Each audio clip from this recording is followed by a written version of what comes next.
आखिर इजराइल के prime minister Benjamin Netanyahu ने वो काम कर ही दिया जिसका डर पूरी दुनिया को था कि इजराइल एक ना एक दिन ऐसा जरूर करेगा।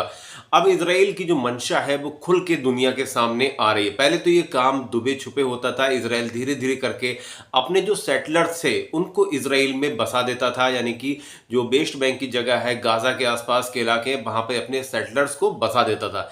लेकिन अभी इजराइल ने खुल के बोलना स्टार्ट कर दिया है कि वो गाजा पट्टी पे पूरा कंट्रोल करेगा। अब इजराइल के प्रधानमंत्री बेंजामिन नेतन्याहू ने एक और स्टेटमेंट दिया है और उन्होंने अपने टेलीग्राम पे वीडियो पोस्ट करके कहा है कि वो उन देशों के साथ बातचीत कर रहे हैं जहां पर गाजा से विस्थापित हुए लोगों को बसाया जा सके। यानी कि इजराइल अब खुल के बोल रहा है कि गाजा में जो भी लोग हैं वो चाहें तो अपनी जान बचा के वहां से भाग सकते हैं और इजराइल खुद भी उनकी मदद करेगा वहां उन लोगों को पहुंचाने में, क्योंकि इजराइल यही चाहता है कि गाजा पट्टी से या फिर वेस्ट बैंक से जितने भी लोग रह रहे फिलिस्तीनी, उनको फिलिस्तीन और गाजा पट्टी से हटाया जाए और वहां पर पूरी तरीके से कब्जा करके उसको इजराइल बनाया जाए। और जो सबसे पहला नाम आया है किसी दूसरी कंट्री का जहां पर फिलिस्तीनियों को या फिर गाजा पट्टी के लोगों को बसाने की बात हुई है, वो कंट्री है साउथ सूडान, जहां पर पिछले कुछ सालों से लगातार सिविल वॉर चल रही है। वहां पर भी भुखमरी है, यानी कि गाजा पट्टी के लोगों के साथ ऐसा होने वाला है कि बबूल से उतरे और खजूर पे अटके,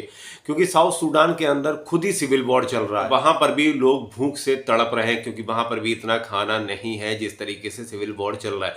अब गाजा पट्टी के सामने ये एक दोहरा संकट आ गया। अगर ऐसा होता है तो फिर फिलिस्तीन नाम की जो जगह है वो पूरी तरह से समाप्त हो जाएगी। वैसे भी आप गूगल मैप पे भी अगर सर्च करेंगे तो फिलिस्तीन कहीं नहीं आता है, लेकिन गाजा पट्टी अगर सर्च करेंगे, वेस्ट बैंक सर्च करेंगे तो आता है। लेकिन आने वाले वक्त में गाजा पट्टी का भी नाम मिट जाएगा और वेस्ट बैंक का भी नाम मिट जाएगा।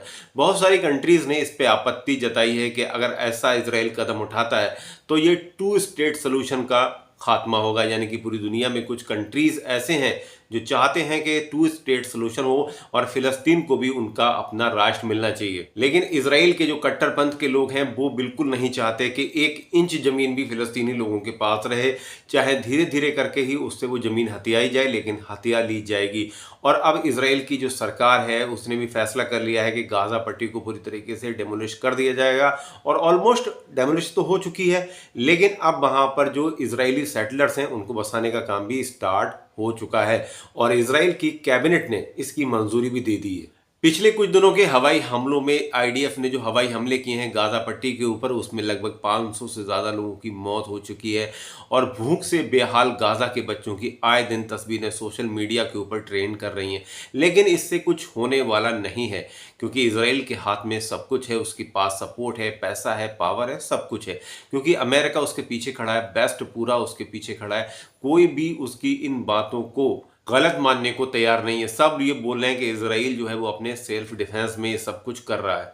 अब उधर बात कर लेते हैं अरब ममालिक की, ये लोग क्या कह रहे हैं। तो इस पे कतर ने भी काफी बड़ी आपत्ति जताई है, उसके बाद ओमान ने भी आपत्ति जताई है। सऊदी अरबिया के विदेश मंत्रालय ने भी अपना एक बयान जारी करके कहा है कि इजराइल के जो काम है वो बिल्कुल अंतर्राष्ट्रीय कानूनों के उल्लंघन के हैं। लेकिन इजराइल को रोकेगा कौन? अंतर्राष्ट्रीय न्यायालय तो यानी कि बोले यूएन तो हमेशा से बोल रहा है, लेकिन उसकी कोई सुनता नहीं है। वो तो एक पोपट जैसा होकर रह गया है, कुछ भी बोलता है और किसी पे उसका कोई भी असर नहीं पड़ता है। एक इजराइल एक छोटा सा देश है, उस पर कोई भी असर नहीं पड़ता कि आखिर यूएन क्या कहता है और क्या नहीं कहता है। और अरब के जो 56 मुल्क हैं पूरे इस्लामिक दुनिया में, ये क्या कहते हैं, इस बात का भी कोई फर्क अरब इसराइल के ऊपर नहीं पड़ता। फिलहाल तो आईडीएफ की कार्रवाई में यही दिखता है कि गाजा पट्टी के लोगों को या तो फिर अपनी जान बचाने के लिए वहां से भागना पड़ेगा या फिर वहां गाजा पट्टी के जितने भी लोग हैं वो इजरायली बॉम्बिंग में वहीं तबाह हो जाएंगे।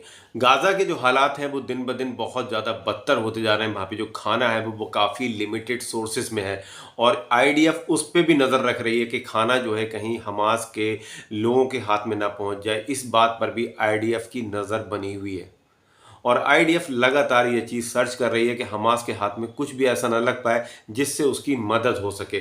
और जो प्राइवेट किचन है जो वहाँ पे खाना बांट रहे हैं गरीब लोगों में और जो ज़रूरतमंद है उनमें, उनको भी छूट दी गई है सिर्फ दिन में एक बार ही खाना बांटने के लिए। तो सब कुछ आईडीएफ के कंट्रोल में है, इसराइल के कंट्रोल में है। गाजा की कोई भी मदद करने को फिलहाल तो तैयार नहीं है। गाजा पट्टी के लोगों के साथ आगे क्या होगा ये तो आने वाला वक्त ही बताएगा, लेकिन फिलहाल की जो सिचुएशन है वो बहुत ज़्यादा क्रिटिकल है गाजा के लोगों के लिए। करेंगे।